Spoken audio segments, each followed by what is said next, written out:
Good morning student. आज हम economic importance of fungi कवकों के आर्थिक महत्व के बारे में पढ़ेंगे। कवकों के आर्थिक महत्व के बारे में पढ़ने से पहले हम ये देखते हैं कि जो फंगस जो है वो दोनों तरह से आर्थिक महत्व रखती है। एक तो वो कि जिसका बेनिफिशियल इम्पैक्ट होता है, जिससे कि हमें लाभ होता है, ह्यूमन बीइंग को जो है बेनिफिट होता है। तो वो उसकी एक्टिविटीज़ के बारे में पढ़ेंगे कि वो कौन सी एक्टिविटीज़ यूज़फुल एक्टिविटीज़ है जिससे कि ह्यूमन बीइंग को, मानव जो है प्रजाति को जो है इससे लाभ पहुंचता है।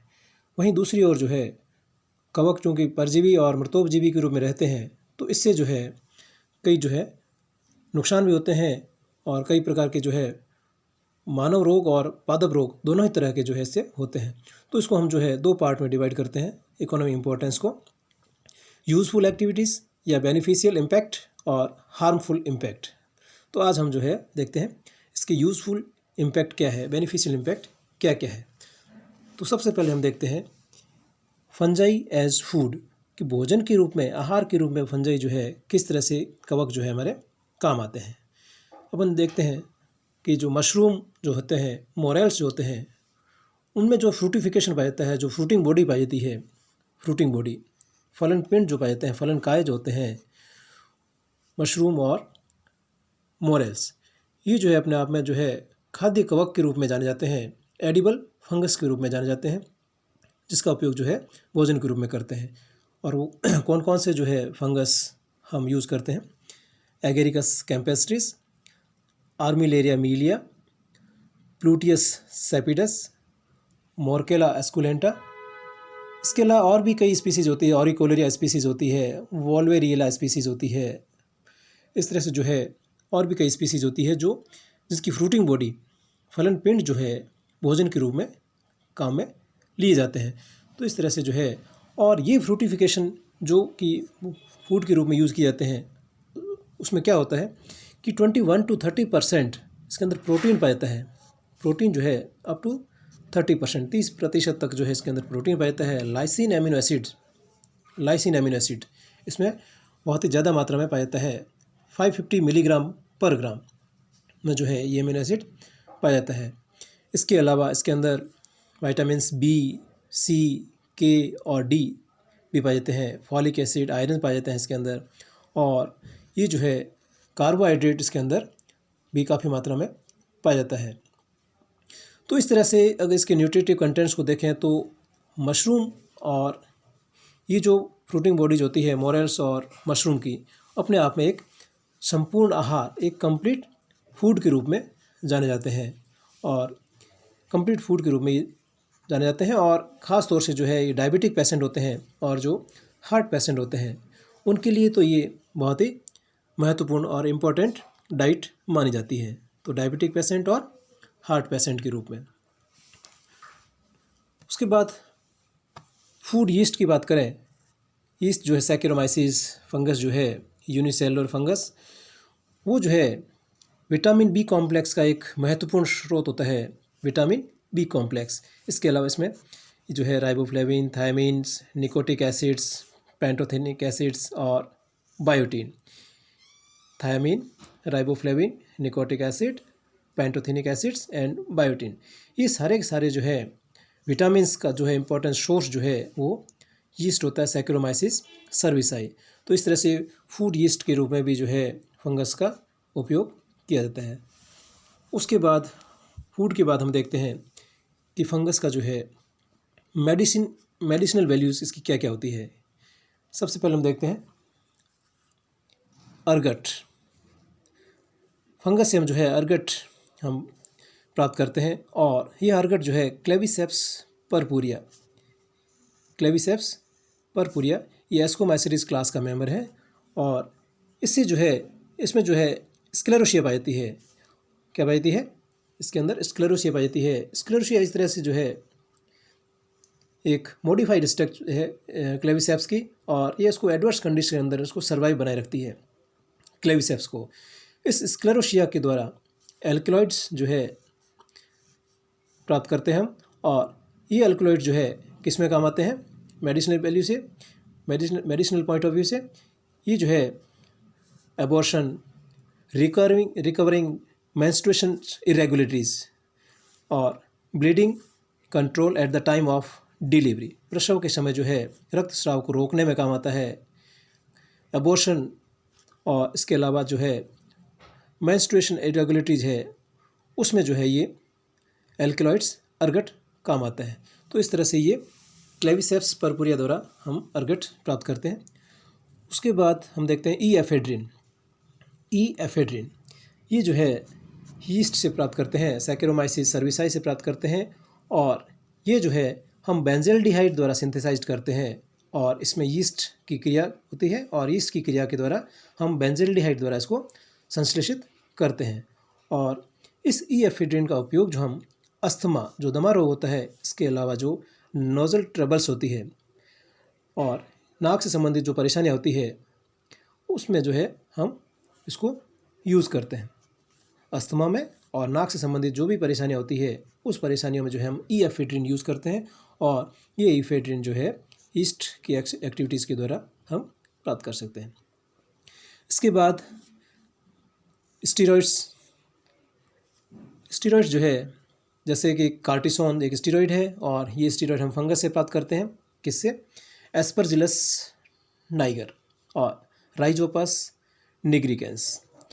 एस्परजिलस नाइगर और राइजोपस निग्रिकेंस इससे हम प्राप्त करते हैं और इसमें जो है इसके द्वारा जो है प्लांट इसमें इससे और प्लांट ग्लाइकोसाइड्स जो होते हैं उसके फर्मेंटेशन की एक्टिविटीज़ के द्वारा, उनकी एक्शन के द्वारा जो है क्रिया के द्वारा हम जो है कार्टिसोन स्टीरॉइड्स को प्राप्त करते हैं।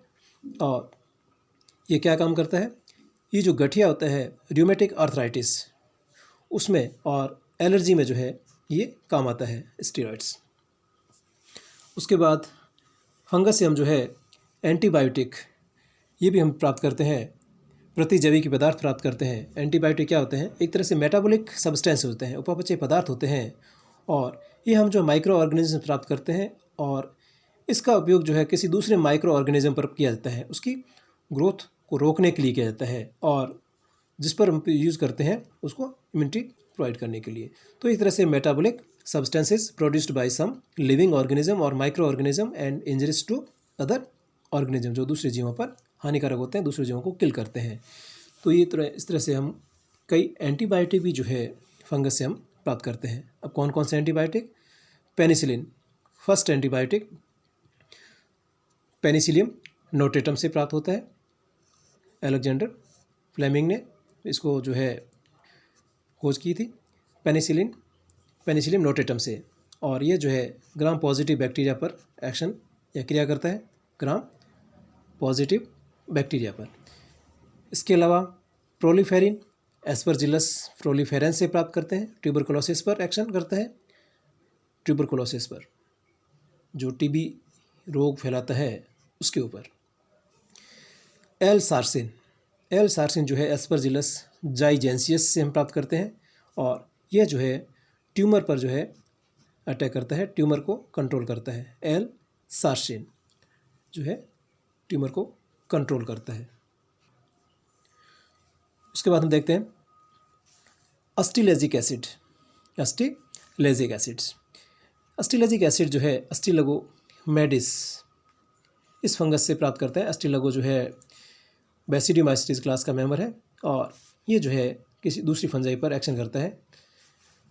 सिट्रिनिन एंटीबायोटिक पेनिसिलियम सिट्रिनम से हम प्राप्त करते हैं, यह भी फंजाई पर अटैक करता है। अर्गोटिन जो है क्लेविसेप्स परपुरिया से ये एंटीबायोटिक प्राप्त होता है, ये भी फंजाई पर अटैक करता है। रेमिसिन एंटीबायोटिक जो है म्यूकर रेमेनिनस फंजाई से प्राप्त करते हैं और ये जो है बैक्टीरिया पर अटैक करता है, बैक्टीरिया के ऊपर अटैक करता है। तो इस तरह से जो है ये एंटीबायोटिक हम जो फंगस से प्राप्त करते हैं। उसके बाद नेक्स्ट इंपॉर्टेंस फंगस के हम देखते हैं उद्योगों में, इंडस्ट्रीज़, फंजाई इन इंडस्ट्रीज़ कि उद्योगों में जो है इंडस्ट्रीज़ में फंजाई किस तरह से यूज़ की जाती है। चीज़ इंडस्ट्रीज़, पनीर उद्योग जो है उसमें हम देखते हैं कि पेनिसिलियम की अलग अलग स्पीसीज जो है पेनिसिलियम कैमम्बर्टाई और पेनिसिलियम रॉकफर्टाई, ये स्पीसीज जो है उससे हम जो है एक सॉफ्ट पनीर हम प्राप्त करते हैं। उसकी एक्टिविटीज़ के द्वारा हम एक सॉफ्ट और स्वादिष्ट पनीर प्राप्त कर सकते हैं।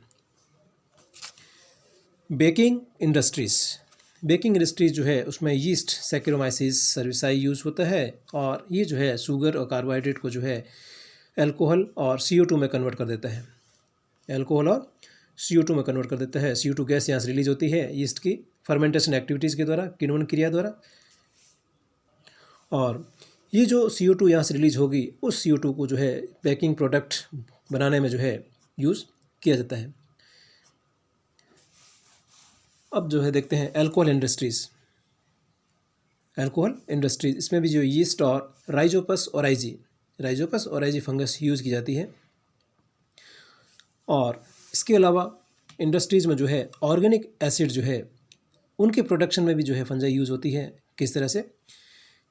ये अलग अलग प्रोडक्ट है, kojic acid, citric acid, itaconic acid, gluconic acid, ये सारे जो है ऑर्गेनिक एसिड जो है हम फंगस की एक्टिविटीज़ के द्वारा जो है प्राप्त करते हैं। कोजिक एसिड कैसे बनता है?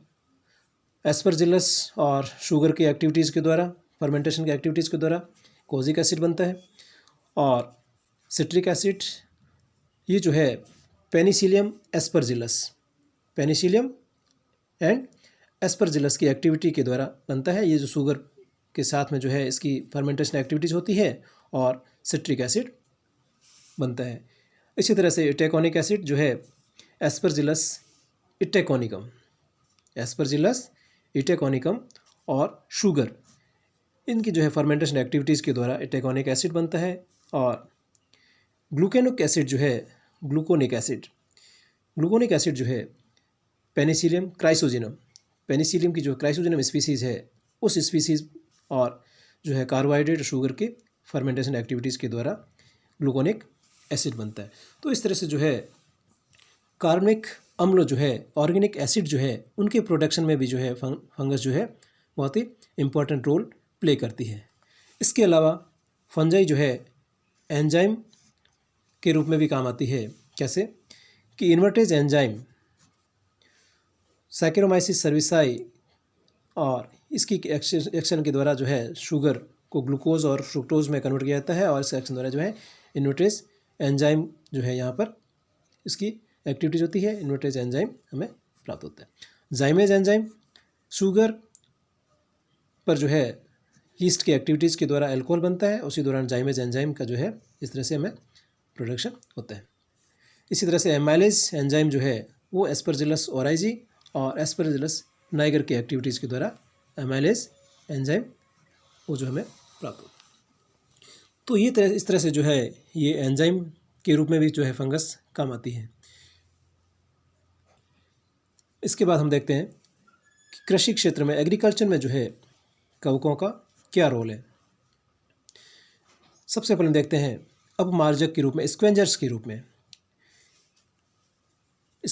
के रूप में कैसे काम करता है कि ये जो चूँकि फंगस जो है एक सैप्रोफिटिक फंगस भी होती है, सैप्रोफाइट फॉर्म में रहती है, और ये जो डेड ऑर्गेनिक मैटेरियल जो होते हैं, डेड ऑर्गेनिज्म होते हैं, प्लांट्स होते हैं, जो भी मैटेरियल होता है, डेड ऑर्गेनिक मैटेरियल होता है, उसका डीकम्पोजिशन करते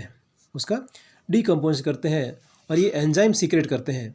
और एंजाइम सीक्रेशन के द्वारा ऑर्गेनिक कंपाउंड जो होते हैं उसको इनऑर्गेनिक एलिमेंट्स में जो है अकार्बनिक पदार्थों में तोड़ देते हैं और उससे जो है क्या होता है कि जो मृदा की उर्वरता, सॉइल फर्टिलिटी जो है इंक्रीज़ होती है। एंजाइम सीक्रेट करते हैं सैप्रोफाइट फंजाई, और उस एंजाइम जो है वो एंजाइम क्या करते हैं, ऑर्गेनिक कंपाउंड को इनऑर्गेनिक एलिमेंट्स में, पदार्थों में जो है तोड़ देते हैं और उससे क्या होता है कि ये जो है सॉइल फर्टिलिटी इंक्रीज़ होती है। उसके बाद हम बात करते हैं बायोलॉजिकल कंट्रोल, जैविक नियंत्रण में। जैविक नियंत्रण मतलब क्या हुआ कि एक फंगस जो है किसी दूसरे फंगस पर अटैक करती है, एक फंगस जो है दूसरे फंगस पर अटैक करती है और उसके जो है उसके द्वारा होने वाले डिजीज़ को कंट्रोल करती है। जैसे कि ट्राइकोडर्मा लिग्नोरम, ये फंगस जो है पाइथियम पर अटैक करती है और पाइथियम जो रूट रॉट डिजीज़ कोज करता है, रूट रॉट डिजीज़।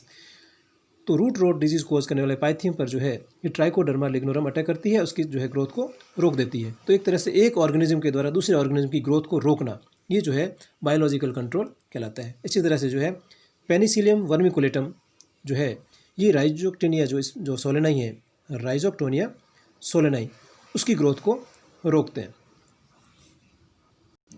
उसके बाद हम बात करते हैं माइकोराइजा की। माइकोराइजा जो है क्या होता है, ये जो है सिम्बायोटिक एसोसिएशन होता है, एक सहजीवी जीवन यापन जो होता है दोनों करते हैं। कौन कौन करते हैं, इसमें एक कवक होता है और दूसरा जो हायर प्लांट्स होता है उसकी रूट, उन दोनों के बीच में सिम्बायोटिक एसोसिएशन होता है। Association of fungus and root of higher plant, इन दोनों के बीच में सिम्बायोटिक एसोसिएशन होता है और कवक मूल का माइकोराइजा का निर्माण होता है।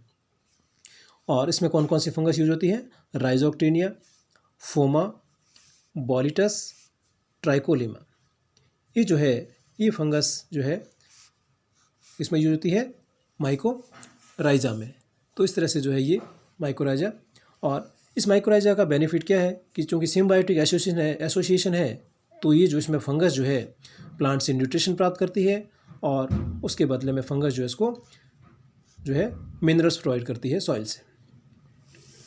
और इसके अलावा एग्रीकल्चर में जो है सॉइल एग्रीगेशन में यानी सॉइल बाइंडिंग में जो है फंगस भी इम्पोर्टेंट रोल प्ले करती है।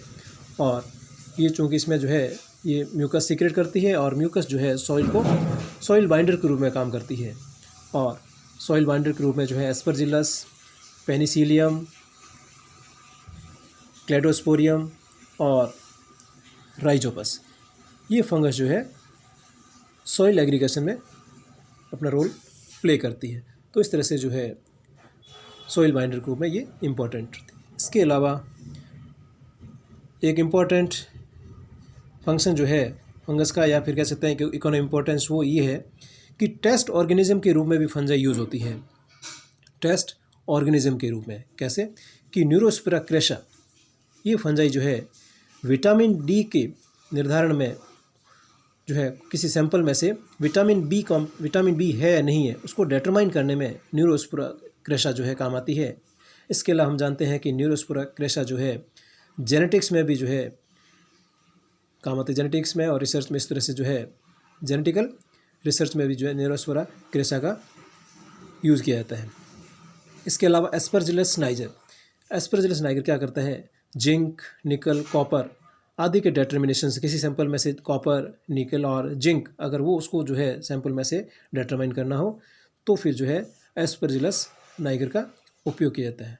तो इस तरह से जो है ये फंगस अपने आप में जो है काफ़ी इम्पोर्टेंट रोल प्ले करती है। तो ये इस फंगस के जो है बेनिफिशियल इम्पैक्ट हुए। Thank you.